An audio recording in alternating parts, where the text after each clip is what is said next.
எந்தவித ஒரு பணமோ, வண்டி வாகன ஏற்பாடோ இல்லாம, திரளாக பெருந்திரளாக தன்னெழுச்சியா வராங்க அப்படின்னு. வருகிறது இருக்குல்ல, அது ஒரு மாற்றத்தை 2026 தேர்தல்ல ஒரு பெரிய தாக்கத்தை விஜய் உருவாக்குவார் அப்படிங்கிற மாரி தான் நான் பார்க்குறேன்.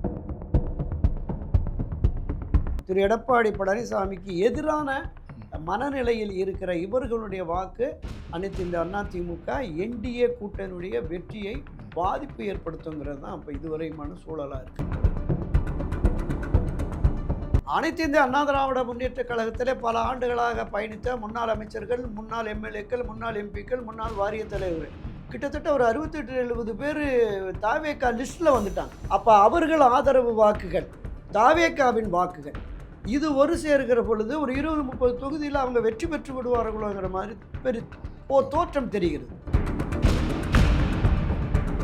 இன்னொரு அதிர்ச்சிகரமான விஷயம் என்னன்னா, இந்த தேர்தலில் எடப்பாடி பழனிசாமி தலைமையிலான அதிமுக பெருந்தோல்வியை சந்தித்து பிரதான எதிர்க்கட்சியாக கூட விஜய் வந்துடுவார் அப்படின்னு ஒரு பார்வையும் இருக்கு. இந்த இரண்டில் எது அறுதி பெரும்பான்மை பெற்று கவர்னரை சந்தித்து ஆட்சி அமைக்க அனுமதி கோருகிறார்களோ, யாருக்கு முதல் வாய்ப்பு கிடைக்கிறதோ அவர்கள் இந்த வேலையில் ஈடுபடுவாங்க. இதிலும் சக்ஸஸ்ஃபுல்லாக பண்ண முடியலைன்னா மீண்டும் தேர்தல். இப்போ இந்த ஒரு வார காலமாக வேட்பாளர்களை அறிவித்த பிறகு, தாவேக அறிவித்த பிறகு, திமுக தரப்பில் அறிவித்ததற்கு பிறகு உள்ள சூழல் இருக்குல்ல, இந்த சூழல் என்பது மேலும் வித்தியாசமான சூழலாக இருக்கிறதுங்கிறத நம்ம பார்த்தோம். கடந்த முறை 5 இடங்களில் வெற்றி பெற்ற பாட்டாளி மக்கள் கட்சி திரு அன்புமணி ராமதாஸ் தலைமையில் மீண்டும் அந்த 5 இடங்களையாவது பெற முடியுமா அப்படிங்கிறது ஒரு பலத்த சந்தேகமாக தான் இருக்குது அப்படின்னு நான் பார்க்குறேன். பாரதிய ஜனதா கட்சி 27 தொகுதிகளில் வாங்கியிருக்காங்க. ஆனால் அவங்க கட்சிக்குள்ளேயே சில எழக்கூடிய ஒரு குற்றச்சாட்டு என்னென்னா, ஜெயிக்கவே முடியாத தொகுதிகளை அதிமுக பாஜக தள்ளி விட்டாங்க. ஸோ இது தொகுதி வாங்கினதில் பாஜக தோல்வி அடைந்து விட்டது அப்படின்லாம் ஒரு விமர்சனங்கள்லாம் வருது. உங்களுடைய பார்வை எப்படி? இந்த தொகுதிகளில் 27 தொகுதிகளில் பாஜக வெற்றி பெறக்கூடிய வாய்ப்புகள் எப்படி இருக்குது?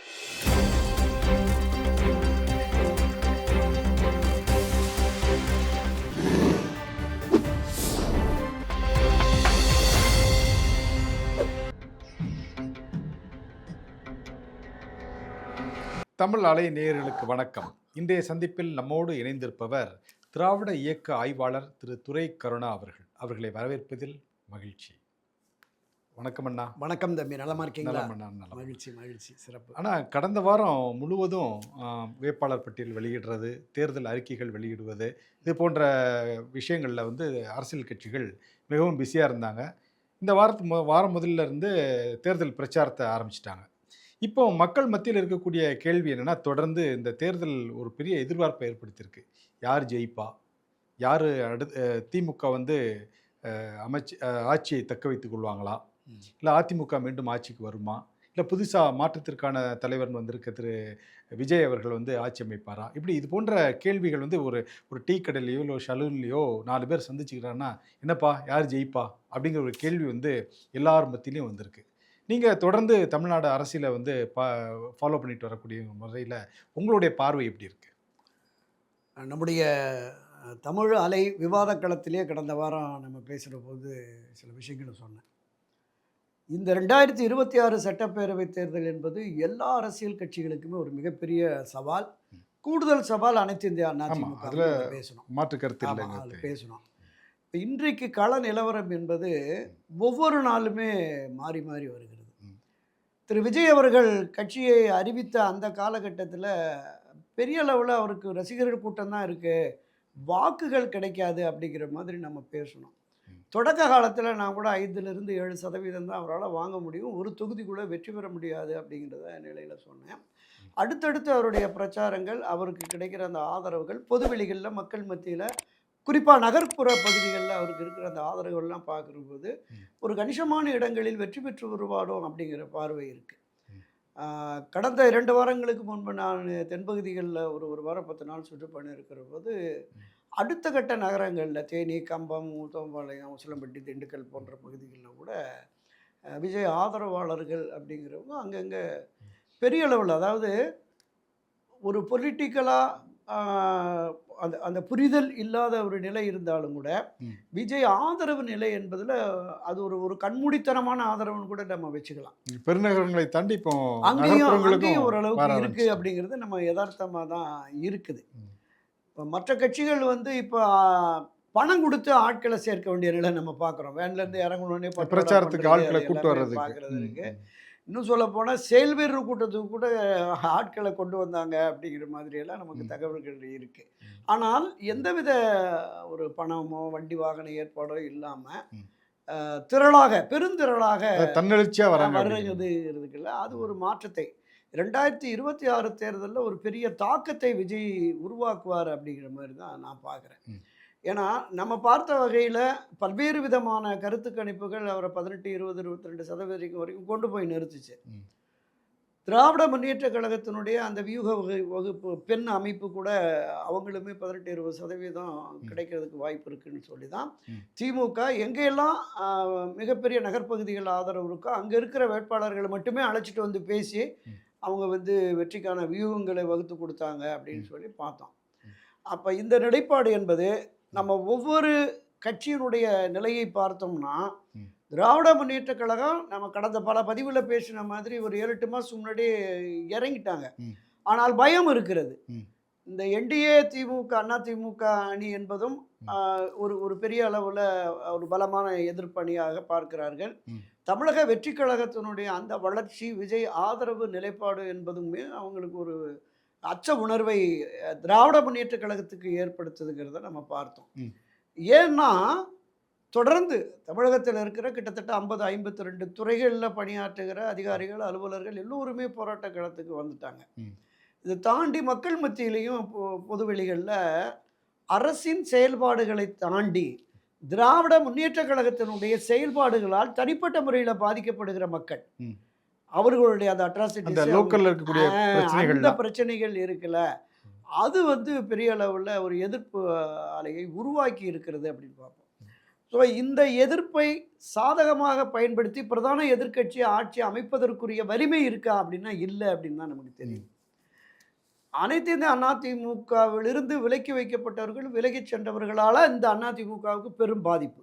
இப்போ காலமெல்லாம் இரட்டை இலைக்கு மட்டுமே வாக்களித்தவர்கள் ஒரு 7-8% பேர் வெளியில் இருக்காங்க. அப்படி குறைந்தபட்சம் ஒரு 3-5% வாக்குகளாவது நிச்சயமா சிதறண்டு போகும். சிதறண்டு போகும். திரு எடப்பாடி பழனிசாமிக்கு எதிரான மனநிலையில் இருக்கிற இவர்களுடைய வாக்கு அனைத்து இந்த அதிமுக என்டிஏ கூட்டணியுடைய வெற்றியை பாதிப்பு ஏற்படுத்துங்கிறது தான் அப்போ இதுவரையுமான சூழலாக இருக்குது. அப்போ ஒரு பிரதான எதிர்க்கட்சி பலகீனமாக இருக்கிறது, ஆட்சி கட்சிக்கு எதிரான கோபாவேசம் மக்களிடம் இருக்கிறது. இதை யாரு பயன்படுத்துவாங்கன்னா தாவேகா பயன்படுத்துது அப்படிங்கிற மாதிரி. இந்த ஓட்டுகள் எல்லாம் தாவேகா வந்து அறுவடை செய்யறதுக்கான வாய்ப்பு கூடுதலாக இருக்குது. ஏன்னா அவர் தொடக்க முதலே திராவிட முன்னேற்ற கழகம் அரசியல் எதிரின்னு சொல்லிட்டு நேற்று வரைக்குமே டிஎம்கே வெர்சஸ் டிவிகே, ஸ்டாலினா விஜயா அப்படிங்கிற மாதிரி களத்தில் அவர் அந்த நரேட்டிவ் வந்து கரெக்டா முதல் மீட்டிங்ல இருந்து செட் பண்ணிட்டு வராரு. யதார்த்தம் அதுதானா இல்ல அவர் ஒரு ட்ரெண்ட் செட்டிங்காக அப்படி சொல்றாரா? இல்லை, ட்ரெண்ட் செட்டிங் தான், அதில் எந்த மாற்று கருத்துமே இல்லை. ஏன்னா திராவிட முன்னேற்ற கழகத்திற்கு இணையான அதை விடவும் கூடுதலான ஆதரவு சக்தியாக அனைத்து இந்திய அண்ணா திமுக இருந்தது. எப்போ புரட்சித் தலைவர் எம்ஜிஆர் காலத்தில், அம்மா செல்வி ஜெயலலிதா காலத்தில் ஆகப்பெரிய தமிழகத்தினுடைய மிகப்பெரிய கட்சி அதுதான். கட்டமைப்பாகட்டும், நிர்வாகிகள் பலம், தொண்டர்கள் பலம், மக்களுடைய ஆதரவு என்று வருகிற பொழுது நம்பர் 1 அப்போ தான் திமுகவே வரும். ஆனால் இன்னைக்கு நிலைமை மாறிடுச்சு. அப்போ இந்த நிலைமை மாறிய இந்த எதிர் மனநிலையில் இருக்கிற அந்த இளைஞர்கள், வாக்காளர்கள், புதியவர்களை தன் பக்கம் ஈர்ப்பதற்கான விஷயம் தாவேகாவுக்கு அவங்க அதை கையில் எடுத்துட்டாங்க.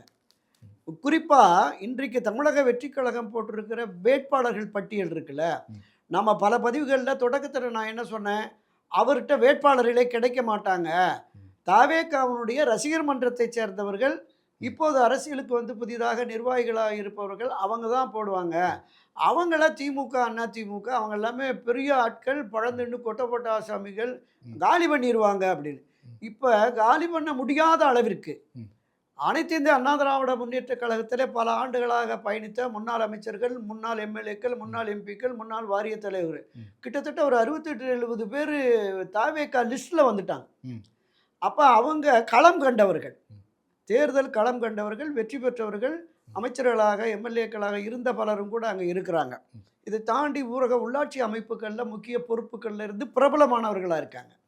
அப்ப அவர்கள் ஆதரவு வாக்குகள், தாவேகாவின் வாக்குகள், இது ஒரு சேர்கிற பொழுது ஒரு 20, 30 தொகுதியில அவங்க வெற்றி பெற்று விடுவார்களோங்கிற மாதிரி தோற்றம் தெரிகிறது. இப்போட கணிப்பு உங்க கணிப்பு வந்து இதுதான். இப்போதைய கணிப்பு நான் முதல்ல வந்து ஒருத்தர் கூட வெற்றி பெற முடியாது அந்த அளவுக்கு இருக்கும்னு நினைச்சேன். வாக்குகளை ஆனால் பிரிப்பார் ஆனா வெற்றி பெற மாட்டார் ஆமா அப்படிங்கிற அப்படிங்கிற எண்ணம் மாதிரி தான் நம்ம இருந்துச்சு. முதல்ல சொன்னோம். ம். இப்போ வந்து ம். இந்த வேட்பாளர் பட்டியல் வெளியிட்டதற்கு பிறகு ம். தவேகா விஜயினுடைய ஆதரவு நிலைப்பாடு ஆனா அந்த அந்த பகுதிகளில் அந்த வேட்பாளர்களாக நிறுத்தப்படுபவர்களுக்கு ம். இருக்கிற வரவேற்பு ம். அது வந்து ம். ஓரளவுக்கு தாவேகாவும் வெற்றி பெற்று இன்னொரு அதிர்ச்சிகரமான விஷயம் என்னன்னா ம். இந்த தேர்தலில் எடப்பாடி பழனிசாமி தலைமையிலான அதிமுக பெருந்தோல்வியை சந்தித்து ம். பிரதான எதிர்க்கட்சியாக கூட விஜய் வந்துடுவார் அப்படின்னு ஒரு பார்வையும் இருக்குது. என்னுடைய நண்பர்கள் பத்திரிகை நண்பர்கள் பேசும்போது ம். அவங்க சொன்னாங்க. ம். அதுக்கு வாய்ப்பு இருக்கா என்னன்னு தெரியல. ம். ஆனால் திராவிட முன்னேற்ற கழகமோ அனைத்து இந்திய அண்ணா திராவிட முன்னேற்ற கழகமோ ம். அறுதி பெரும்பான்மை பெற்று ம். ஆட்சி அமைப்பதற்கு வாய்ப்பில்லாத சூழல் கூட உருவாக்கலாம். ம். இது ஏன் சொல்றேன்னா அதாவது தொங்கு சட்டசபை அந்த மாதிரியான ஒரு நிலை கூட ஒரு 130க்கு மேல வெற்றி பெற்ற ஆட்சிக்கு வருவது காட்டிலும் 90, 100ன்னு சொல்லி ஒரு பிரேக் நின்றுச்சுன்னு சொன்னா ம். அப்போ வந்து ஒரு தொங்கு சட்டசபை அமையும். ம். அப்ப விஜய் யாருக்கு ஆதரவு நிலை ஒருவேளை அதிக இடம் ம். தனிப்பெரும்பான்மை என்று அனைத்து இந்த அதிமுக வருகிற பொழுது ம். விஜய் எளிதில் இதை வந்து அகாமடேட் ஆயிடலாம். ம். ஆனா திராவிட முன்னேற்ற கழகத்துக்கு அறுதி பெரும்பான்மை வந்துருச்சு. ம். இங்க அதிமுகவுக்கு போதிய அளவுக்கு உறுப்பினர்கள் இல்லை என்கிற பொழுது ம். விஜய் என்ன முடிவு எடுக்கிறாரோ அதுக்கு தக்கவாறுங்கிற மாதிரி கூட சூழல் மாறலாம் அப்படிங்கிறாங்க. நம்ம இந்த இரண்டு பிரதான கட்சிகளுக்கும் இன்னொரு சவாலான விஷயம் என்னன்னு கேட்டிங்கன்னா ம். திருமதி சசிகலா ராமதாஸ் அவர்கள் ஒரு 60, 70 தொகுதிகளில் இந்த இருவரும் இணைந்து இப்போ கிட்டத்தட்ட 58 வேட்பாளர்களை களமிறக்கிட்டாங்க. ம். அவருமே கடந்த 40 ஆண்டு கால அவருடைய அரசியல் பயணத்தில் ம். மரியாதைக்குரிய அம்மா செல்வி ஜெயலலிதா அவர்கள் காலத்தில் அரசியலில் பயணித்த பல முன்னோடிகளை அவங்க வேட்பாளராக போட்டிருக்காங்க. ம்.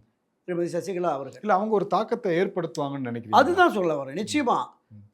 ஒரு ஊருக்கு 100 ஓட்டு 50 ஓட்டுன்னு ஒரு தொகுதிக்கு 2000 3000 ஓட்டுகளை பெறலாம். ம். நீங்கள் அந்த பகுதியில் சாதாரணமாக ஒரு சுயேட்சை வேட்பாளர் அரசியல் அடையாளமே இல்லாத ஒரு சுயேட்சை வேட்பாளர் 1000 2000 ஓட்டு வாங்குறதெல்லாம் நம்ம பார்த்துருக்கோம். ம். ஒரு அரசியல் அடையாளத்தோடு வருகிற பொழுது ஒரு குறைந்தபட்சம் 2000 3000 வாக்குகள் வரும். ம். அது நிச்சயமாக அனைத்து இந்திய அதிமுகவின் வெற்றியை பாதிக்கும். காரணம் ம். இவர்கள் காலமெல்லாம் இரட்டைலைக்கு வாக்களித்தவர்கள் தான். ம். எடப்பாடிக்கு எதிரான மனநிலை, ம். ஓபிஎஸ் எடுத்த அந்த திமுக சார்பு நிலைக்கு ஆதரவு நிலைக்கு போனதுக்கான அந்த அந்த எதிர்ப்பு மனநிலை, டிடிவி தினகரன் எடுத்த அந்த முடிவுக்கு எதிரான மனநிலை, இந்த மனநிலையில் இருக்கிறவர்கள் இதை தாண்டி சசிகலாவினுடைய ஆதரவு நிலைப்பாட்டில் தொடர்ந்து பயணிப்பவர்கள். ம். குறைந்தபட்சம் ஒரு தொகுதிக்கு 3000 2000 3000 ஓட்டுக்கு மேலே அவங்க வாங்குறதுக்கு கூடுதல் வாய்ப்பு இருக்குது. ம். அது நிச்சயமாக இந்த அதிமுக தரப்புக்கு தான் பாதிப்பு. பெரிய அளவில் அது திமுகவுக்கு பாதிப்பு வருங்கிறது என்னால். நீங்க இந்த பார்வையில சொல்றீங்க சார். அதே மாதிரி திமுகவில் வந்து கேண்டிடேட்டுக்கு வாய்ப்பு கிடைக்காத கிட்டத்தட்ட ஒரு 40 50 பேர் வந்து தலைமைக்கே எதிர்ப்பு தெரிவிக்கிற அளவுக்கு அங்கங்கே போராட்டங்கள் ஆர்ப்பாட்டங்கள்லாம் பண்ணி நம்ம கூட பார்த்துருப்போம். தாம்பரம் தொகுதியில் எஸ்ஆர் ராஜாவுக்கு வாய்ப்பு கொடுக்கலன்னு டிஆர் பாலுவை முற்றுகையிட்டு ஆர்ப்பாட்டம் பண்ணாங்க. இது மாதிரி நிறைய பேர் ஒரு ஒரு மனசோர்வில் இருக்காங்க. அவங்களுடைய வாக்கும் பாதிக்கும் இல்லையா? அவங்களுடைய ஆதரவாளர்களுடைய இல்லை வாக்கு நிச்சயமா. அப்போ இதுவரையில் இல்லாத அளவிற்கு திராவிட முன்னேற்ற கழகத்திலும் சரி அனைத்து இந்த அண்ணா திராவிட முன்னேற்ற கழகத்திலும் சரி வேட்பாளர்கள் அறிவித்த பிறகு அதிருப்தியில் உள்ளவர்கள் பலரும் வெளியில் வர்றாங்க. இந்த கட்சி போகிறது அந்த கட்சி போகிறது, இங்கே இடம் கிடைக்காம தாவேக்கால போய் வாங்கினவங்கெல்லாம் இருக்கிறாங்க. திமுகவில் இது பல்வேறு பகுதிகளில் இருக்குது, நம்ம பார்க்குறோம். அதில் எந்த மாற்று கருத்துமே இல்லை. என்ன ஆகுனா 9ஆம் தேதி வரைக்கும் பார்ப்பாங்க. இந்த வேட்பு மனு தாக்கல் முடிஞ்சு பரிசீலனை முடிந்து அந்த வாபஸ் வருகிற வரைக்கும் பார்ப்பாங்க. அது வரைக்கும் முயற்சித்து பார்ப்பாங்க. முடியலைன்னா சமாதானப்படுத்தி அடுத்து ஆட்சி நமக்கு தான் திமுக தான் வருகிற பொழுது அவர்கள் கட்சி ஆதரவு நிலைப்பாட்டில் அறிவித்த வேட்பாளரின் வெற்றிக்கு களமிறங்கிடுவாங்க. ம். அதில் மாற்று கருத்தே இல்லை. அது வந்து வாக்குகளை பாதிக்காது அப்படிங்கிறது. பெரிய அளவில் பாதிப்பு ஏற்படுவதற்கு ஆனா வாய்ப்பு அவங்க இல்லை. சிலர் எடுக்கக்கூடிய முடிவுகள் வந்து இப்படி நமக்கு சீட்டு கொடுக்கல, நம்ம ஜெயிக்கணும், இவங்க ஜெயிச்சாங்கன்னு அந்த தொகுதி வந்து அவங்களுடைய தொகுதியா மாறிடும். அதனால அவங்க ஜெயிக்க விடக்கூடாதுன்னு சொல்லி எதிர்வேலையெல்லாம் பார்ப்பாங்க இல்லையா? இல்லை, ஒன்றிரண்டு இடங்கள்ல அந்த உள்ளடி வேலைகள் இருக்கும். ம். கட்சி தலைமைக்கு அப்படி ஒரு தகவல் வர்ற பொழுது கட்சியிலேருந்து வெளியேற்றிடுவாங்க அப்படின்னா, திமுக ஆட்சிக்கு வந்தால் நாம் இப்போ இல்லை உள்ளாட்சி அமைப்புகளில் இல்லை அடுத்தடுத்த தேர்தல்களில் வாரிய ஏதோ கிடைக்கும் அப்படிங்கிற நம்பிக்கையில் தான் அந்த முன்னாள் எம்எல்ஏக்கள் ம். இந்த முறை சீட்டு கிடைக்காதவங்க இருப்பாங்க. ம். ஸோ அவங்க வந்து கட்சியை பகைத்து கொண்டு வெளியில் வர்றதுக்கு பெரும்பாலும் வாய்ப்பு இல்லை. ம். அவங்க உள்ளடி வேலை பார்க்குறாங்கிற தகவல் வந்ததுன்னா கட்சியிலிருந்தே நீக்கிடுவாங்க. அது ம். திரு ஸ்டாலின் அதை சொல்லியிருக்காரு. எதிராக போனால் நம்ம அடிப்படை உறுப்பினர்களோட வெளியே தருவேங்கிற மாதிரி சொல்லியிருக்காரு. அதனால ஒரு பெரிய பாதிப்பு எதுவும் அதனால் ஏற்பட பெரிய போறது அளவில் கிடையாது. பாதிப்பு ஏற்படாதுங்கிறதா நான் பார்க்குறேன். ம். இங்கே அனைத்து இந்திய அண்ணா திமுகவிலும் திரு எடப்பாடி பழனிசாமி இந்த 2017லேருந்து 2021 வரைக்கும் அவருடைய அமைச்சரவையில் அமைச்சர்களாக இருந்த எல்லோருக்கும் கொடுத்துட்டார். ஒரு 3-4 பேர் ம். இல்லை, அவங்களுக்கு மட்டுமே இல்லை. ம். மற்ற கிட்டத்தட்ட 30-31 பேர் வந்துட்டாங்க. கிட்டத்தட்ட ஒரு 60-70 பேர் அவர் காலத்தில் எம்எல்ஏக்களாக அவருடைய பீரியடில் எம்எல்ஏக்களாக இருந்தவர்களுக்கு கொடுத்துருக்காங்க. ஒரு 40-50 பேர் தான் பொதுமுகம் அப்படின்னு பார்க்குறோம். ம். ஆமாம், இந்த அதிருப்தி இருக்குல்ல, ம். அங்கேயும் இந்த அதிருப்தி இருக்குது. இருக்கு. இடம் கிடைக்காதவங்க வந்து அதிருப்தியை உடனே அங்கேயே செயல்வர் கூட்டத்திலேயே ரிசைன் பண்ணி போனதெல்லாம் பார்த்தோம். வெளியில் வந்து கடுமையாக விமர்சனம் பண்ணுறாங்க. ம். வைகை செல்வனுக்கு இடம் இல்லை, செம்மலைக்கு இடம் இல்லை, இப்படி மூத்தவர்கள் கட்சிக்காக பாடுபட்டவர்களுக்கெல்லாம் இடம் இல்லை அப்படிங்கிற பொழுது அந்த அதிருப்தி என்பதும் இருக்கிறது. நான் சொன்ன விஷயம் என்னன்னா, இந்த அதிருப்தி என்பது இடைக்காலமாக தான் இருக்கும். செம்மலை நேற்றே பிரச்சாரத்துக்கு இறங்கி போயிட்டாரு. வைகை செல்வன் கொஞ்சம் அமைதியாக இருந்தாலும் கூட அவருமே பிரச்சார காலத்துக்கு இறக்கி விட்டுருவாங்க. ஆக தேர்தல் அறிவுக்கு வந்து இறுதிப்பட்டியல் வந்த உடனே இந்த உட்கட்சி பூசல்கள் உரசல்கள் கொஞ்சம் சரி செய்யப்படும். அனைத்து இந்திய அண்ணா திராவிட முன்னேற்ற கழகத்தில் புரட்சி திரு எம்ஜிஆர், அம்மா செல்வி ஜெயலலிதா காலத்தில் இருந்த அந்த தலைவி மீது, தலைவர்கள் மீது, கட்சி மீது இருந்த ஈடுபாடு என்பதும் அந்த அவர்களை நேசித்த விதமும் இப்போ குறைஞ்சிருக்கிறதுனால இப்போ அதிருப்தியாளர்கள் வெளியில் போய் எதிராக களமாடுவதற்கு நிச்சயமாக பல பகுதிகளில் அது நடக்கும். இப்போ அதையும் தாண்டி தான் இவங்க வெற்றி பாதையை நோக்கி போகணும். அடுத்ததாக இன்னொரு பாதிப்பு என்னன்னு பார்த்தீங்கன்னா, இந்த பக்கம் திராவிட முன்னேற்ற கழக கூட்டணியில் காங்கிரஸுக்கு இன்னும் தொகுதி பங்கீடே முடியலை. இந்த பஞ்சாயத்து டெல்லி வரை போய் ரகலை, இங்கே சென்னையிலேயும் ரகலை, பெரிய அளவில் பிரச்சனைகள். தொகுதி பங்கீடு முடிஞ்சிருச்சு, அவங்க வேட்பாளர் இடப்பங்கீடு முடிஞ்சு தொகுதி அடையாளப்படுத்தி தொகுதி வேட்பாளர்களை அறிவிக்கிறது. அதுதான் இந்திய தேசிய காங்கிரஸ்லையும் பாரதிய ஜனதா கட்சியிலையுமே இருக்கிறது. அப்போ இந்த வேட்பாளர்கள் அறிவிப்பில் இருக்கிற சிக்கல்கள் என்பது என்னை பொறுத்தளவில் 6ஆம் தேதி வரைக்கும் காங்கிரஸில் போகும். கடைசி நாள் 6ஆம் தேதி மாலை 3 மணியோட வேட்புமனு தாக்கல். ஆனால் முதல் டீம் போட்டது அவங்க தான். தேர்தல், அதாவது தொகுதி பங்கீட்டு குழுன்னு போட்டது முதல் டீம் போட்டது நவம்பர் மாதமே. 3 மாதம் காங்கிரஸ் கட்சி தான் போட்டாங்க. 3 மாதத்துக்கு முன்னாடியே போட்டு பெரிய போராட்டத்துக்கு பிறகு 28 தொகுதிகள் வாங்கிட்டு இன்னும் அந்த 28 தொகுதியில் வேட்பாளர்கள் அடையாளம் காண முடியாம தவிக்கிறாங்கன்னு நினைக்கிறேன். ஆமாம். அது வந்து காங்கிரஸினுடைய பாரம்பரியமாக நம்ம பார்த்த ஒரு 50-60 வருஷமாக அதுதான் நடந்துகிட்டு இருக்கு. அதனுடைய நீட்சியாக சமீபத்தில் பீகாரில் நடைபெற்ற தேர்தலில் கூட வேட்புமனு தாக்கல் முடிஞ்ச பிறகு தான் வேட்பாளர் பட்டியலே அறிவிச்சாங்க அப்படின்னு சொல்லி சொல்லப்படுகிறது. ஆமாம், எல்லாரையும் போய் நீங்கள் மனு தாக்கல் பண்ணிடுங்க, யாரெல்லாம் விரும்புகிறீங்களோ ஒரு தொகுதிக்கு 3 பேர் 4 பேர் போடுங்க, அதிகாரப்பூர்வ வேட்பாளரை அறிவித்த உடனே வாபஸ் வாங்கிடுங்க. சில நேரங்களில் அதிகாரப்பூர்வ வேட்பாளரை அறிவிக்கிற போது அவங்களுக்கு அந்த ஏ ஃபார்ம் பி ஃபார்மே போய் கிடைக்காமல்லாம் போனது உண்டு. திருநாவுக்கரசர் தலைவர், தமிழ்நாடு காங்கிரஸ் கமிட்டி தலைவராக இருக்கிறபோது அந்த மாதிரிலாம் இருந்தது. தங்கபாலு தலைவராக இருக்கும்போது ஒரு முறை அந்த மாதிரி நடந்தது.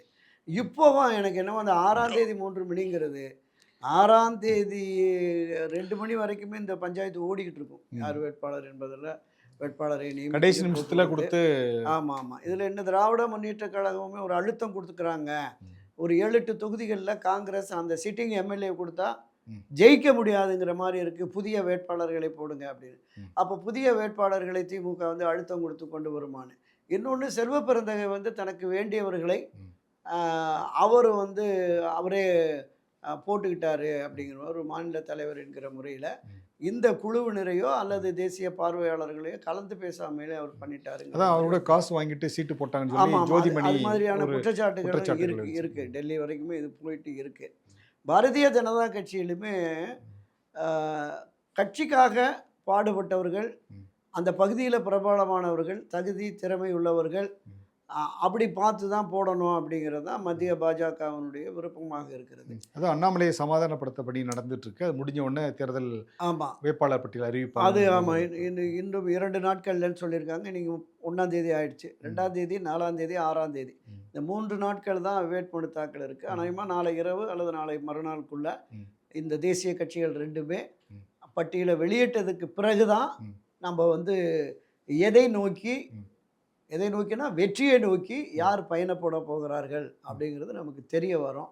பொறுத்திருந்து பார்க்கலாம். சரி சார், நான் முதல் கட்ட கேள்விக்கு ஒரு கன்க்ளூஷன் கொடுக்குற மாதிரி ஒரு பதில் சொல்லியிருக்கீங்க. அதாவது ஆளும் கட்சியாக இருக்கக்கூடிய திமுகவுக்கு எதிரான வாக்குகள் இருக்குது, அது ஒரு பக்கம். அது வந்து அப்படியே அதிமுகவுக்கு அந்த வாக்குகள் வந்துடாது. இப்போ புதுசாக வந்திருக்க தாவேக்காவுக்கு அந்த வாக்குகள் மடைமாறதுக்கான வாய்ப்புகள் இருக்குது. ஸோ அதனால் தாவேக்கா வந்து முதல் முறையாக நாங்கள் பேசும்போது ஒரு குறிப்பிட்ட வாக்கு வாங்குவாங்க, ஆனால் ஜெயிக்க மாட்டாங்கன்னு சொன்னோம். பட் ஆனால் இப்போதைக்கு சூழ்நிலைக்கு அவங்க 20லேருந்து ஒரு 30 தொகுதி ஜெயிக்கிறதுக்கான வாய்ப்புகள் இருக்குது அப்படின்னு சொல்லியிருக்கீங்க. திமுகவும் அதிமுகவும் சமபலத்தில் இருக்கிற மாதிரி ஒரு தோற்றம் இருக்குது. 2 பேர் இப்படி வந்து இவர் 30 சீட் வாங்கினார்னா ஒரு தொங்கு சட்டசபை ஏற்படும். அப்படி தொங்கு சட்டசபை ஏற்படும் போது விஜய் யாரை ஆதரிக்கிறாரோ அவர்கள் வந்து ஆட்சி அமைக்கக்கூடிய வாய்ப்புகள் இருக்குது அப்படின்னு நீங்கள் சொல்லியிருக்கீங்க. இப்போ ஒருவேளை விஜய் வந்து 2 பேரையுமே ஆதரிக்கலை அப்படிங்கிற ஒரு சூழல் இருக்குன்னு வச்சுக்கோங்களேன். இதெல்லாம் ஒரு கற்பனை தான் நம்ம பேசுறது. இப்போ அப்படி ஒரு சூழ்நிலை இருந்ததுன்னா என்ன நடக்கும்? இல்லை, அப்படி ஒரு சூழ்நிலை வந்து விஜய் பிடிவாதமாக இந்த 2 திராவிட கட்சிகளோடு நான் வந்து கூட்டணி சேர விரும்பலை, கூட்டணி ஆட்சி அமைக்க விரும்பலை, தனித்து தான் தாவேக்கா ஆட்சி அமைக்கும் அப்படிங்கிற முடிவு எடுத்துட்டாங்கன்னா திராவிட முன்னேற்ற கழகம் அந்த கூட்டணி கட்சிகள் எல்லாம் இணைந்து ஓரளவுக்கு அவங்களால ஒரு மெஜாரிட்டியை கொண்டு வர முடியும் அப்படிங்கிற மாதிரி ஒரு முயற்சி. நாங்கள் அறுதி பெரும்பான்மை 98 இடம் ஒரு இடத்துல இருக்கிறோம், நாங்கள் ஆட்சி அமைக்கிறோம், 15 நாள் எங்களுக்கு டைம் கொடுங்க, நாங்கள் பெரும்பான்மையை நிரூபிக்கிறோம் என்று தெரிவித்துவிட்டு சுயேட்சைகளில் சிறிய சிறிய கட்சிகளில் குறிப்பாக அனைத்து இந்திய அண்ணா திராவிட முன்னேற்ற கழகத்தில் வெற்றி பெற்றவர்களை, அனைத்து இந்திய அதிமுக கூட்டணியில் வெற்றி பெற்று வருகிற கட்சியினுடைய அந்த எம்எல்ஏக்களை வலைவீசி விலை பேசி கொண்டு வருவதற்கான வாய்ப்பு ஒரு கட்டம் வரைக்கும் குதிரை. ஆமாம், அந்த நம்ம ஆயாராம் காயாராம் அரசியல்னு 70-80களில் சொல்லுவாங்க. இந்த பக்கம் அந்த பக்கம் அந்த குதிரை பேரங்கள் நடந்தது. ஆள் தூக்குறது, தூக்கி கொண்டு போய் மலைப்பிரதேசங்கள் எல்லாம் மறைச்சி வச்சு பண்ணுறது. அது திராவிட முன்னேற்ற கழகம் பெரிய அளவில் அந்த வேலைகளை பண்ணும். மறுபடியும் அதற்கு இணையாக அனைத்து இந்திய அதிமுகவிலையும் ஓரளவுக்கு 2 சீட்டு 5 சீட்டுக்குள்ள குறைவான இடங்கள் கிடைச்சதுன்னா அந்த வேலையை அனைத்து இந்திய அண்ணா திராவிட முன்னேற்ற கழகம் இந்த 2ல் எது அறுதி பெரும்பான்மை பெற்று கவர்னரை சந்தித்து ஆட்சி அமைக்க அனுமதி கோருகிறார்களோ, யாருக்கு முதல் வாய்ப்பு கிடைக்கிறதோ அவர்கள் இந்த வேலையில் ஈடுபடுவாங்க. இதிலும் சக்ஸஸ்ஃபுல்லாக பண்ண முடியலைன்னா மீண்டும் தேர்தல் தான். அதான் இப்போ நம்ம பேசுனது வந்து ஒரு அதீத கற்பனை விஷயங்கள் தான். இருந்தாலும் இப்படிலாம் நடக்கிறதுக்கான சாத்தியக்கூறுகள் இருக்கு. வெளியில பல மாநிலங்களில் நம்ம பார்த்துருக்கோம்ல, கர்நாடகாவோட நம்ம பார்த்துருக்கோம், வெளியில் அந்த மாதிரி எல்லாம் நடந்திருக்கு. அது மாதிரி நிலை தமிழ்நாட்டில் வருவதற்கு நம்ம வாய்ப்பு இல்லை அப்படின்னு பார்ப்போம். ஆனாலும் கூட நான் குறிப்பிட்டது மாதிரி இதுவரையிலுமான தேர்தல்களை விட இந்த தேர்தல் ஒரு வித்தியாசமான தேர்தலாக இருக்குது அப்படின்னு 4 முனை போட்டி தான் அப்படின்னு இறுதிப்படுத்தவே முடியல. இல்லை, ஒரு 70-80 தொகுதியில் 6 முனை போட்டி வருது. சசிகலா ராமதாஸ் ஒரு பக்கம், கிருஷ்ணசாமி ஒரு பக்கம். அப்போ அந்த தலித்து வாக்குகளை பிரிப்பேன் அப்படின்னு அவர் ஒரு பக்கம் போகிறாரு, இந்த பக்கம் முக்குளத்தோர் வாக்கு, வன்னியர் வாக்குகளை பிரிப்பதற்கு போகுது. அப்போ இது யாருக்கு பேராபத்தை விளைவிக்கும், யாருடைய இடத்தை மிக குறைவாக கொண்டு வரும் அப்படிங்கிற அந்த கருத்தாக்கம் இருக்குல்ல, அதுதான் நம்ம தீர்மானிக்க முடியாத அளவுக்கு நிலைமை. அதாவது இப்போ இவங்க நிற்கிறாங்க, இவங்களும் சாதாரணமாக எடுத்துக்க முடியாது அப்படின்னு சொல்ல வரீங்க. அதாவது இப்போ வந்து திருமதி சசிகலா அவர்களோ, திரு டாக்டர் ராமதாஸ் அவர்களோ, டாக்டர் கிருஷ்ணசாமி அவர்களோ களத்தில் நிற்கிறாங்க, இவங்களாம் ஒரு சாதாரண சுயேட்சைகள் அப்படிங்கிற மாதிரி நம்ம எடுத்துக்க முடியாது, இவங்களும் வாக்கு வங்கிகளை சேதாரப்படுத்துவாங்க. அதாவது ஜெயிக்கக்கூடிய ஒரு வேட்பாளருக்கு 2000 ஓட்டோ 1000 ஓட்டோ வித்தியாசத்தில் கடந்த முறை வந்து டிடிவி தினகரன் அவர்கள் 1000க்கும் குறைவான வாக்குகள் வித்தியாசத்தில் அதிமுகவை 21-30 தொகுதிகளில் வந்து 26 தொகுதியில் வந்து தோக்கடிச்சார். அது போன்ற ஃபேக்டர்ஸ் நடக்கிறதுக்கான வாய்ப்புகள். அதுதான் நான் சொல்ல வரேன். இப்போ என்னன்னா, கடந்த 2 மாதங்களாக பல்வேறு விவாத களங்களில் பேசுகிறப்போ நான் என்ன சொன்னேன்னா, திராவிட முன்னேற்ற கழகம் ஆட்சி கட்சியாக இருக்குது. ம். அதோடு அணி சேர்ந்திருக்கிற அரசியல் கட்சிகள் அப்படியே இன்டாக்டாக இருக்காங்க. கிட்டத்தட்ட 10, 18 கட்சி இருந்தது. இப்போ சிறிய கட்சிகள் 5 சேர்த்து 23 கட்சிகள் இருக்குது. அப்போ ஆட்சி கட்சியான திமுகவினுடைய வாக்குகள், திமுக கூட்டணி கட்சி வாக்குகள், ஆதரவு வாக்குகள் ஒரு சேரும். எதிர் வாக்குகள் அனைத்து இந்திய அண்ணா திமுக என்டிஏ அணி, இந்த பக்கம் தாவேகா சீமான் போகிறபோது திமுக எளிதில் ஆட்சியை பிடிப்பதற்கான வாய்ப்பு இருக்குன்னு தான் அந்த கடந்த 2 மாதமாக நான் சொல்லிட்டு வந்தேன். இப்போ இந்த ஒரு வார காலமாக வேட்பாளர்களை அறிவித்த பிறகு, தாவேகா அறிவித்த பிறகு, அண்ணா திமுக திமுக தரப்பில் அறிவித்ததற்கு பிறகு உள்ள சூழல் இருக்குல்ல, இந்த சூழல் என்பது மேலும் வித்தியாசமான சூழலாக இருக்கிறதுங்கிறத நம்ம பார்த்தோம். ஸோ அவ்வப்போது நான் அடிக்கடி சொல்லுவேன், அரசியலில் எப்போது வேண்டுமானாலும் எது வேண்டுமானாலும் நடக்கலாம் அப்படிங்கிற மாதிரி. அதுதான் இப்போ நம்ம நிலைப்பாடாக இருக்குது. உறுதியாக திமுக வெற்றி பெறுவதற்கு வாய்ப்பு இருக்குது, அதிமுக கூட்டணி பலகீனமாக இருக்குது, கட்சி வாக்குகளும் இல்லை என்று பேசி வந்த நான் இன்றைக்கு 2 கட்சிகளுக்குமே ஒரு பெரும்பான்மை கிடைக்காத சூழல் வந்து விடுமோ அப்படிங்கிறது எந்த அடிப்படையில்னா, தாவேகாவுடைய வேட்பாளர் பட்டியல் இங்கு புதிதாக களத்திற்கு வந்திருக்கிற அனைத்து இந்திய புரட்சி தலைவர் மக்கள் முன்னேற்ற கழகத்தின் சார்பில் களம் இறக்கப்பட்டிருக்கிற அந்த 50-60 வேட்பாளர்கள், மரியாதைக்குரிய ராமதாஸ் இறக்கிற வேட்பாளர்கள், இப்போ இவர்கள் வந்து எந்த அணிக்கு பாதிப்பை ஏற்படுத்துவாங்கன்னா நமக்கு வெளிப்படையாக தெரிகிறது அனைத்து இந்த அதிமுக என்டிஏ அணிக்கு தான். அப்போ இந்த பிரச்சனை தாவேகா மிக அதிகமாக திமுக வாக்குகளை குறிவைத்து அவங்க வந்து சிறுபான்மை வாக்குகள், தலித்து வாக்குகள், பெண்கள் வாக்குகள் அடிக்கிற போது திமுகவுக்கு பலகீனமாயிடும். அப்போ அவங்களுக்கு ஒரு குறைவான எண்ணிக்கையில் தான் இடம் கிடைக்கும். இங்கே அனைத்து இந்த அதிமுக ஏற்கனவே கட்சி பலகீனம், கூட்டணியிலும் பெரிய அளவில் இல்லை. போட்டதில் இப்போ பிரதான திராவிட முன்னேற்ற கழகம் வெர்சஸ் அதிமுக தான். உதயசூரியனை ரெட்டலை வீழ்த்தும் அப்படின்னா களத்துக்கு போவாங்க. இப்போ பார்த்தீங்கன்னா நிறைய கூட்டணி கட்சிகளுக்கு பாமகவுக்கு கொடுத்த ஒரு 18 இடங்களில் பெரும்பாலும் திமுக ஆட்களை, திமுக பிரபலங்களை எதிர்த்து தான்.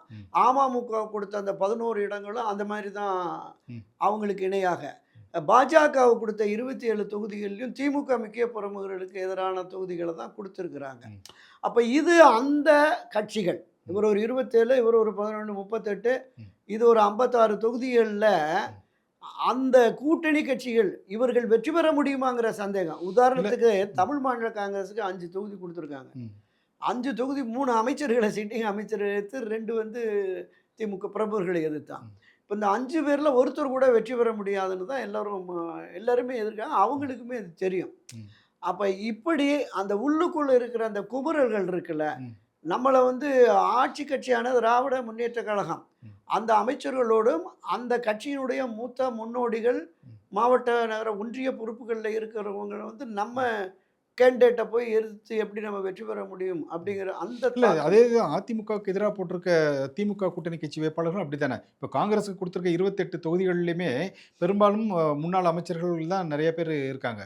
இப்போ காங்கிரஸ் கட்சி கொடுத்துருக்க தொகுதிகளில் கூட ஜெயிக்க வாய்ப்பில்லாத தொகுதிகள் நிறையா கொடுத்துருக்காங்க அப்படின்னு சொல்லலாம். நம்ம இப்போ வந்து அதை ஒரு அனலிட்டிக்கலாக நம்ம பார்க்கலாம். இப்போ வந்து திமுக கூட்டணியில் இருக்கக்கூடிய தேமுதிகவுக்கு 10 தொகுதிகள் கொடுத்துருக்காங்க. இந்த 10 தொகுதிகளுமே வந்து ஏற்கனவே தேமுதிக வந்து திரு விஜயகாந்த் அவருடைய மறைவிற்கு பின்பு மிகவும் தொய்வடைந்து 1% கீழே, அதாவது 0.45% தான் அவங்களுக்கு வாக்கு வங்கி இருக்குது, அவங்களுக்கு ஒரு 10% கொடுத்துருக்காங்க அப்படின்னு சொல்லப்படுகிறது. அவங்க கொடுத்துருக்காங்க, அதுதான் ஃபேக்ட், அதுதான். இப்போ வந்து அந்த தொகுதிகளில் வந்து எப்படி இந்த 10 தொகுதி வாங்கியிருக்காங்க, இந்த 10 தொகுதியில் ஜெயிக்கிறதுக்கான வாய்ப்புகள் உள்ள தொகுதிகள் எதுதான்? அதாவது திராவிட முன்னேற்ற கழகத்தில் கூட்டணி கட்சிகளுக்கு இடஒதுக்கீடு வருகிற பொழுது அந்த கூட்டணி கட்சிகளின் வேட்பாளர்களையும் வெற்றி பெற வைப்பதற்கு அவங்க கொஞ்சம் பகிரத பிரயத்தனம் எடுப்பாங்க. ஆட்சி கட்சியாக வர வேண்டும், அப்போ அதிகபட்ச இடங்களை பெற வேண்டும் என்று வருகிற பொழுது அந்த நிலைப்பாடு அவங்களுக்கு இருக்கும். அதனால் இப்போ தேமுதிகவுக்கு செல்வாக்கு என்பது நிச்சயமாக நீங்கள் குறிப்பிட்டதான் 1%, 2% தான். இப்போ அவருடைய மறைவுக்கு பிறகு, கேப்டன் மறைவுக்கு பிறகு ஆதரவு நிலை 8%, 9% இருந்தது. இப்போ கடைசியாக தொய்வாகி போச்சு, இப்போ இருக்கும்.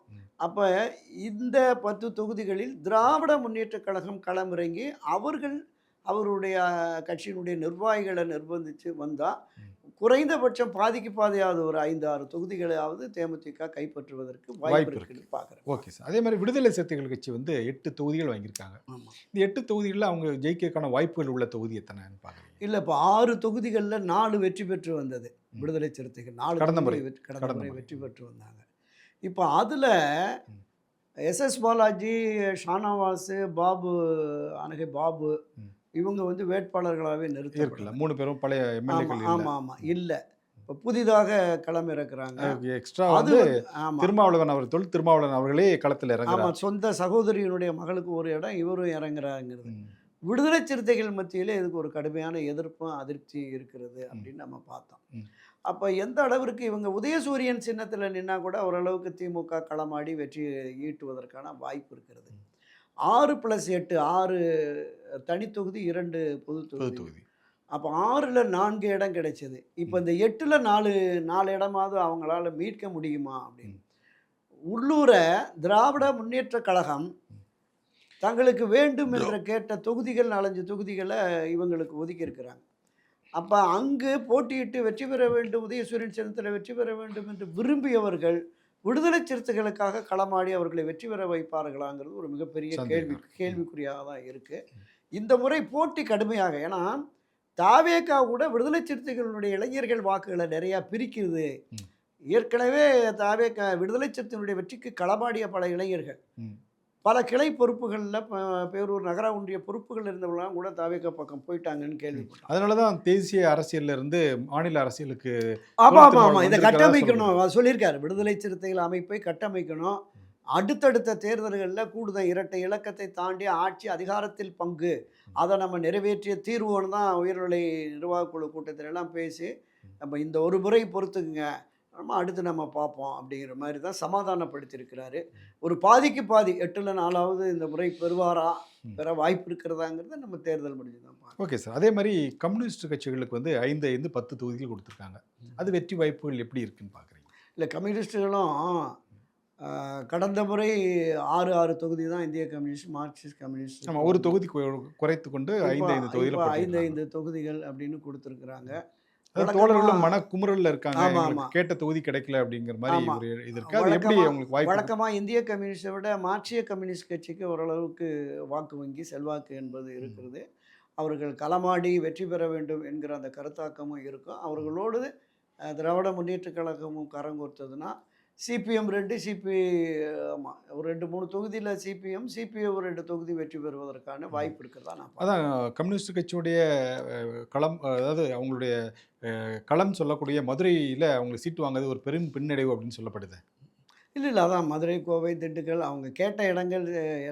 ஒரு பொதுவாக எந்த அரசியல் கட்சியுமே ஆட்சி கட்சியாக வர விரும்புகிற திராவிட முன்னேற்ற கழகமாகட்டும், அனைத்து இந்திய அண்ணா திராவிட முன்னேற்ற கழகமாகட்டும், எந்த அரசியல் கட்சி கூட்டணி கட்சிகள் கேட்ட தொகுதிகளை இதுவரைக்கும் கொடுத்ததே இல்லை. நீங்கள் ஒரு 10 தொகுதி 20 தொகுதி பட்டியலை கொடுத்துட்டு எங்களுக்கு இங்கே வாய்ப்பு இருக்குது. இப்போ திருமாவளவனே வெளிப்படையாக சொல்கிறாரு, நாங்கள்லாம் கேட்டோம், அந்த தொகுதியை கேட்டோம், இது வேண்டாம் அதை எடுத்துங்கன்ட்டாங்க, நான் என்ன பண்ணுறது அப்படின்னு வெளிப்படையாகவே திமுகவுக்கு எதிரான விமர்சனத்தை சொல்கிறார். அவன் மார்க்சிய கம்யூனிஸ்ட் கட்சி மாநில செயலாளர் பே. சண்முகமும் அதை வெளிப்படையாக சொல்கிறார். எல்லாருமே அதிருப்தியோடு தான் இருக்கிறாங்க, அதில் மாற்று கருத்தே இல்லை. வெளியில் சென்று வேறு எங்கேயும் சேர முடியாது, என்டிஏ அணியில் அவங்க போக முடியும், கொள்கை கூட்டணிட்டாங்க. அந்த மாதிரியான ஒரு நெருக்கடியில் அவங்க இருக்கிறதுனால சரி இருக்கிற தொகுதிகளை நம்ம தக்க வைப்போம், ஒரு அட்ஜஸ்ட் பண்ணிக்கிறது அப்படிங்கிற மாதிரி தான் இருக்குது. இந்த தொகுதிகளுடைய செலவு தொகைகளையும் திமுகவே பார்த்து ஓரளவுக்கு வெற்றி பெற வைப்பதற்கான வாய்ப்பு இருக்கிறது. அது மாதிரி மார்க்சிய கம்யூனிஸ்ட் கட்சி ஒரு 3 இடம், சிபிஐ இந்திய கம்யூனிஸ்ட் ஒரு 2 இடத்துல வெற்றி பெறுவார்கள் அப்படின்னு நான் பார்க்குறேன். Okay sir. இப்போ காங்கிரஸ் கட்சிக்கு கொடுக்கப்பட்ட 28 இடங்கள்ல எத்தனை தொகுதிகளில் வெற்றி பெறதுக்கான வாய்ப்புகள் இருக்குன்னு நினைக்கிறேன்? இல்லை, இப்போதைய சூழலில் நம்ம இன்னும் அவங்க வேட்பாளர்களையே அறிவிக்காத சூழல் இருக்கு. ஒரு அப்ராக்சிமேட்டா உங்களுக்கு அதான் தெரியும் இல்லையா? சொல்றேன், வேட்பாளர்களை அறிவித்ததுக்கு பிறகு மிகப்பெரிய அளவில் இன்னும் குழப்பங்களும் மாற்றங்கள் உள்ளடி வேலைகள்லாம் நடக்க இதெல்லாம் இருக்கும். கடந்த முறை 25 இடங்களில் போட்டியிட்டு 18 இடங்களில் வெற்றிட்டாங்க. இந்த முறை 28 இடங்களில் போட்டியிட்டு பாதி அளவுக்கு 10க்கு மேலே தாண்ட முடியுமா அப்படிங்கிற மாதிரி தான் இருக்கு. ஏன்னா உள்ளுக்குள்ளே இருக்கிற உரசல் திராவிட முன்னேற்ற கழகத்தை நிர்பந்தம் கொடுத்து தாவேக்காவுக்கு போயிடுவோன்னு சொல்லிட்டு அழுத்தம் கொடுத்து 3 தொகுதியை எக்ஸ்ட்ரா வாங்கிட்டாங்கிற அந்த ஆத்திரம், கோபம் திமுகவில் இருக்கு. எனவே திமுக காங்கிரஸ் ஒரு இணக்கமான போக்குங்கிறது பல ஆண்டுகளாகவே இல்லை. திராவிட முன்னேற்ற கழகம் பல சந்தர்ப்பங்களில் பிரதமர் இந்திரா காந்தியை, திருமதி சோனியா காந்தியை, ராஜீவ்காந்தி எல்லாம் கடுமையாக விமர்சனம் பண்ணி, அவங்க பாஜகவோட வர்ற போதெல்லாம் கடுமையான விமர்சனம் பண்ணி வந்தவங்க. கடந்த முறை கூட என்னது கூடா நட்பு கேடாய் கேடாய் முடியும்னு முடியும். ஒன்று 2013ல அந்த மாதிரி வந்தாங்க. கலைஞர் கருணாநிதி இருக்கும்போது ஆமா. சொன்னார். அதனால இந்த முறை வேண்டா வெறுப்பாக கடைசி நேரத்துல ப. சிதம்பரம் வந்து தான் பேசி இந்த கூட்டணியை உறுதிப்படுத்துறாங்க. ம். நமக்கு மிகப்பெரிய நெருக்கடியை கொடுக்கிற சுமையாக இந்த காங்கிரஸ் கட்சி இருக்கிறது என்று கருதினால் காங்கிரஸாரின் வெற்றிக்கு திமுக அதிகமாக பாடுபட மாட்டாங்க. ம். அதனால 10 தாண்டறதே பெரிய விஷயம்னு நான் பார்க்குறேன். அதான் தேர்தல் களத்தில் கூட இருக்கக்கூடிய அரசியல் விமர்சகர்கள்லாம் சொல்லக்கூடிய விஷயம், காங்கிரஸ் காதலித்தது தாவேக்காவை, கல்யாணம் முடிச்சது திமுகவை. ஆமா ஆமா. ஆமா. அதனால வந்து அவங்களுக்கு இன்னும் ஒரு இணக்கமான சூழ்நிலை ஏற்படல. வரல. அதனால வரக்கூடிய நாட்கள் அது என்னன்னு பார்ப்போம் சார். இப்போ வந்து நம்ம திமுக கூட்டணி பத்தி ஒரு விலாவாரியா ஒரு ஆய்வு செஞ்சோம். அதே மாதிரி அதிமுக கூட்டணியில் இருக்கக்கூடிய கட்சிகளுக்கு இப்போ அதிமுக கூட்டணி வந்து முதல்ல பாஜக கூட மட்டும்தான் இருந்தாங்க. ஒரு பெரிய அளவு மெகா கூட்டணி அமைக்க போறோம்னு சொன்ன திரு எடப்பாடி பழனிசாமி கடைசி நெருக்கத்தில் தான் பாமகவையும் டிடிவி தினகரன் அவர்களையும் கட்சிக்குள்ள கூட்டணிக்குள்ள கொண்டு வந்தாங்க. இந்த கூட்டணிக்குள்ள கொண்டு வந்த உடனே கொஞ்சம் ஒரு பிரம்மாண்டமான கூட்டணி ஏற்பட்டது மாதிரி ஒரு பின்பம் ஏற்பட்டிருக்கு. அதனால அவரும் தேர்தல் பிரச்சாரத்தை பயணத்தை தொடங்கி போயிட்டு இருக்கிறாரு. எல்லா இடத்துலையும் வெற்றி பெற்றுவோம், நம்ம தான் மீண்டும் ஆட்சி அமைப்போம் அப்படின்னு சொல்லி முழக்கமிடுறாரு. இப்போ நம்ம திரு டிடிவி தினகரன் அவர்கள் வந்து 11 இடத்துல போட்டியிடுறார். அவர்களுடைய இந்த போட்டியிடக்கூடிய தொகுதியில் எத்தனை தொகுதி ஜெயிக்கிறதுக்கான வாய்ப்புகள் இருக்கு? இல்ல, திரு டிடிவி தினகரன் அவர்கள் வந்து ஏன்னா நீங்க கடந்த வாரம் ஃபுல்லாக தென் மாவட்டங்களில் ஆமா சுற்றி ஆமா வந்ததுனால உங்களுக்கு அந்த கடந்த ஆமா கணிப்பு தெரியுங்கிறதுனால கேட்குறேன். ஆமா என்டிஏ அணியில் டிடிவி தினகரன் பயணித்தார். அதே என்டிஏ அணியில் நான் என்னை இணைத்துக் கொள்கிறேன் அப்படின்னு சொன்னார். சொல்லிட்டு கடந்த 9 ஆண்டுகளாக எடப்பாடி பழனிசாமியின் துரோகத்தால் தான் அமமுகவை ஆமா, தொடங்கப்பட்டது. துரோகத்தை அந்த வீழ்த்துவேன் துரோகத்தை எல்லாம் சொன்னார். இப்போ எங்க வீழ்த்துவதற்காக தான் அண்ணன்ட்டாரு. வந்தேன் அப்படின்னு சொல்லி சொன்னார். அப்படி சொல்லிட்டு எடப்பாடி பழனிசாமியை முதலமைச்சராக நான் பிரச்சாரம் முன்னெடுக்கிறத விட தற்கொலை பண்ணி செத்துக்கிறதே மேலு அப்படிங்கிற மாதிரி பேசினார். அப்போ இந்த அளவுக்கு ஒரு மிகப்பெரிய கோபத்தில், ஆத்திரத்தில், ஆவேசத்தில் இருந்த அவர் திடீரென கைகோர்த்து நான் தேர்தலிலே நிற்க மாட்டேன் என்று சொன்ன பொழுது அந்த அமமுகவில் பயணிக்கிற பலருக்குமே ஒரு சந்தேக பார்வை வந்துருச்சு. எதற்காக இவர் போய் ஒரு துரோகியோட கைகோர்க்கிறார் அப்படிங்கிற விமர்சனம் வந்து அவங்க பல பேர் இப்போ அந்த வேட்பாளர் பட்டியலுக்கு பிறகு தஞ்சை ரங்கசாமி, நம்ம அரக்கோணம் பகுதியில் நம்ம பார்த்திபன், என்ஜி பார்த்திபன் போன்றவர்கள் பலருமே ஒதுங்கிட்டாங்க, வெளியில் இருந்துட்டாங்க. அப்போ இந்த நிலைப்பாடு என்பது மாநில மாவட்ட நிர்வாகிகள் ஒரு சிலர் டிடிவி தினகரன் இருக்காங்க, அவருடைய ஆதரவில் கீழே இருக்கிற நிர்வாகிகள் வாக்காளர்களாக இருப்பவர்கள் சசிகலா ஆதரவு நிலைக்கு போயிட்டாங்க. டெய்லி அவங்க போய் பார்க்குறாங்க.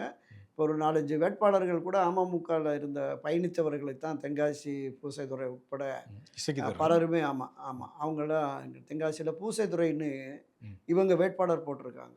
ஒரு அட்வொகேட் ஒருத்தர் திரும்ப சசிகலா போட்டிருக்காங்க.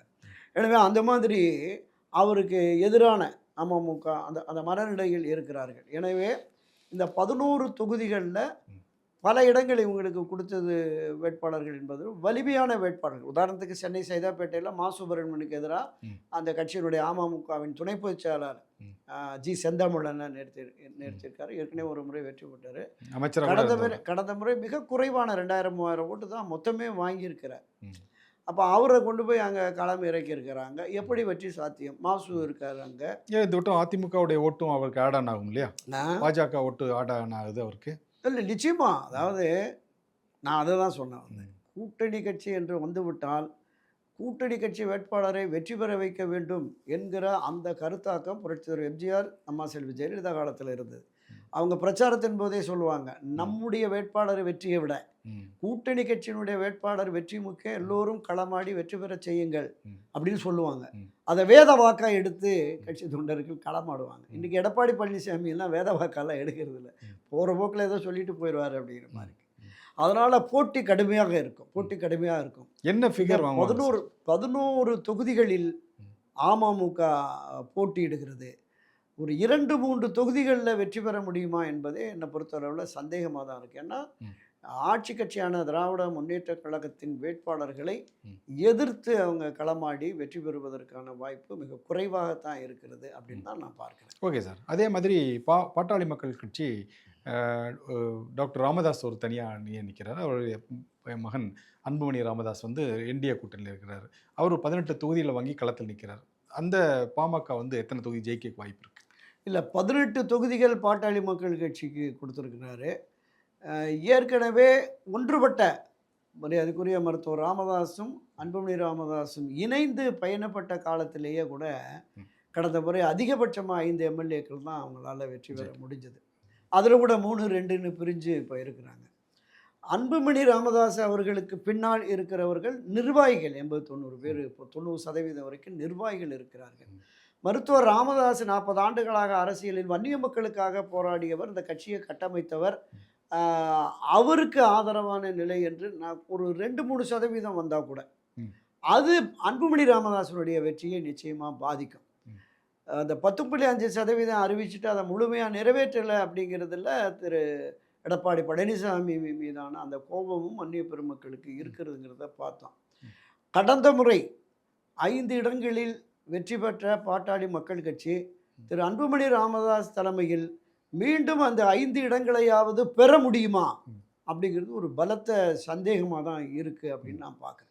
ஒரு டவுட்டு தான். நிச்சயமா நிச்சயமா. சரி சார். அது மாதிரி பாரதிய ஜனதா கட்சி வந்து 27 தொகுதிகளில் வாங்கியிருக்காங்க. ஆனால் அவங்க கட்சிக்குள்ளேயே சில எழக்கூடிய ஒரு குற்றச்சாட்டு என்னென்னா, ஜெயிக்கவே முடியாத தொகுதிகளை வந்து அதிமுக வந்து பாஜக தள்ளி விட்டாங்க. ஸோ இது வந்து தொகுதி வாங்கினதில் பாஜக தோல்வி அடைந்து விட்டது அப்படின்லாம் ஒரு விமர்சனங்கள்லாம் வருது. உங்களுடைய பார்வை எப்படி? இந்த தொகுதிகளில் 27 தொகுதிகளில் பாஜக வெற்றி பெறக்கூடிய வாய்ப்புகள் எப்படி இருக்குது? இல்லை, இப்போ தலைநகர் சென்னையிலேயே டி நகர், வேளச்சேரி, விருகம்பாக்கம், மயிலாப்பூர் ஒரு 5 தொகுதிக்கு 6 தொகுதிகளை கேட்டு பெறணும் அப்படின்னு சொன்னாங்க. ஏன்னா கடந்த முறை தமிழிசை சவுந்தரராஜன் நாடாளுமன்ற வேட்பாளராக இருந்த பொழுது டி நகர், மயிலாப்பூர் தெருவுகள்லாம் ஒரு கணிசமான வாக்குகளை வாங்கினாங்க. தென்சென்னை நேரில் 2ஆம் இடத்துல வாக்குகள் கிடைச்சிது. எனவே அந்த அடிப்படையில் தான் அவங்க கேட்டாங்க. கடைசியில் தலைநகர் சென்னையில் ஒரே ஒன்று மயிலாப்பூர். அதில் மயிலாப்பூரில் தமிழிசை சவுந்தரராஜனை வேனில் ஏற்றிட்டு எடப்பாடி தன்னுடைய முதல் பிரச்சாரத்தை மயிலாப்பூரில் தொடங்குற போதே இவர் தான் வேட்பாளர் அப்படிங்கிற மாதிரி சொன்னாங்க. ஆனால் இப்போ கேடி ராகவன்னா இவரா அப்படிங்கிற மாதிரி டெல்லி பரிசீலனை பண்ணிகிட்டு இருக்கு அப்படின்னு சொன்னாங்க. இவர்னா அண்ணாமலையா? ஆமாம், யார் அப்படிங்கிற மாதிரி தலைநகரில் அண்ணாமலையை கொண்டு வரணும் அப்படின்னு கேடி ராகவனை கொண்டு வரலான்னு ஒன்று இருக்குது. மயிலாப்பூர் ஒரே தொகுதி என்பதால் யார் அங்கே நிறுத்துறது? அந்த தொகுதி ஓரளவுக்கு படித்தவர்கள், முற்போக்கு சிந்தனை உள்ளவர்கள் அங்கே இருக்கிறாங்க. அதனால் அண்ணாமலையை போட்டோம்னா வெற்றி பெறலாம் அப்படிங்கிற மாதிரி. கேடி ராகவன் சமுதாயம் சார்ந்து அவரை போட்டோம்னா அவருக்கு நமக்கு ஓரளவுக்கு வெற்றி வாய்ப்பு இருக்கும் அப்படிங்கிற மாதிரி. தமிழிசை நாடார் சமுதாயத்தை சேர்ந்தவருங்கிறதுனால இங்கே அவருக்கு விருகம்பாக்கமோ, வேளச்சேரியோ, மற்ற பகுதிகள் கொடுத்திருந்தா கூட பரவாயில்ல அப்படின்னு பேசிகிட்டு இருக்காங்க. அப்படின்னு பல பகுதிகளில் இந்த பிரச்சனைகள் இருக்கிறது. பாரதிய ஜனதா கட்சியில் பயணிக்கிற மாநில நிர்வாகிகள் பெரும்பாலானோர் அவங்க வந்து எந்தெந்த தொகுதிகள் விரும்பி கேட்டார்களோ அந்த தொகுதிகள் அவங்களுக்கு கிடைக்கல. கிட்டத்தட்ட 3 மாதங்களுக்கு முன்பே திரு எடப்பாடி பழனிசாமி 170 வேட்பாளர்களை, அண்ணா திராவிட முன்னேற்ற கழக வேட்பாளர்களை பட்டியல் போட்டுட்டு அவங்களுக்கான தகுதி என்ன அப்படிங்கிறத போய் அமித்ஷாட்ட உட்காந்து 2-3 முறை இதெல்லாம் வந்தால் 120, 130 தொகுதிகளில் ஜெயிச்சு நான் வந்துடுவேன். இந்த தொகுதிகள் என்பது நாங்கள் உங்கள் வெற்றிக்கு பாடுபடுகிறோம் அப்படிங்கிற மாதிரி இதெல்லாமே அவங்க கொடுத்த அந்த 40 தொகுதிகளில் இவர் முதல்ல ஒரு 25 தொகுதி, 20 தொகுதி, 25 தொகுதி தான் டிக் பண்ணி கொடுத்தாரு. அப்புறம் அவங்க பார்கெயின் பண்ணதில் 30, 35 வந்தபோது இந்த 27 தொகுதிகள் இதுதான் அப்படிங்கிற மாதிரி ஏற்கனவே டெல்லியில் சொல்லி முடிவெடுத்துட்டு வந்து அவங்க வந்து தமிழ்நாட்டுக்கு அதை அனுப்பிச்சாங்க அப்படின்னு. அப்போ இவங்க கேட்ட அந்த 40 தொகுதிகளில் பெரும்பாலான தொகுதிகள் கிடைக்கல. அப்போ இந்த 27 தொகுதிகளாவது வெற்றி பெறுவதற்கு சாத்தியமான தொகுதிகளானா பெரும்பாலான தொகுதிகள் வெற்றிக்கான சாத்தியமே இல்லை அப்படிங்கிற மாதிரி தான். பாரதிய ஜனதா கட்சிக்கு ஆதரவு நிலை உள்ள பெரும்பாலான கடந்த நாடாளுமன்ற சட்டமன்ற தேர்தல்களில் கூடுதல் வாக்குகளை பெற்ற அந்த தொகுதிகள் பட்டியலை தான் கொண்டு போய் கொடுத்தாங்க. 2-3 தேர்தல்களாக இங்கெல்லாம் இருக்குது. இதோட அதிமுக ஓட்டுகள் ப்ளஸ்ன்னு வர்றபோது, ஏன்னா தனித்து பாஜக போட்டியிட்ட போதும் வேறு கூட்டணியில் என்டிஏ கூட்டணின்னு அதிமுக இல்லாமல் போட்டியிட்ட காலகட்டங்களிலும் இருந்தது. அதில் பெரும்பான்மையான தொகுதி கிடைக்கல. அதனால தான் இப்போ போட்டியிடுவதற்கே கூட பலர் தயங்குகிறார்கள் அப்படின்னு நான் கேள்விப்பட்டேன். ஸோ இந்த 27 தொகுதி பாரதிய ஜனதா கட்சி இன்றைக்கு 4 சட்டமன்ற உறுப்பினர்கள் இருக்கிறாங்க. குறைந்தபட்சம் இந்த 4ஐ ஒரு 8ஆவது இன்னொரு இரட்டை இலக்கில் வரணும் அப்படின்னு அவங்க விரும்புகிறாங்க. எனவே என்னை பொறுத்தளவில் இந்த 4, 6 அல்லது 8ஆவது பாஜக சட்டமன்றத்திற்கு வருவதற்கு ஒரு வாய்ப்பு இருக்குது அப்படின்னு நான் பார்க்குறேன். Okay sir. கிட்டத்தட்ட ஒரு 40-45 ஆண்டு காலமாக வந்து பத்திரிகை துறையில் நீங்கள் இருக்கீங்க. சட்டசபை தேர்தல்னு எடுத்துக்கிட்டால் ஒரு 8-10 தேர்தலை பார்த்துருப்பீங்க.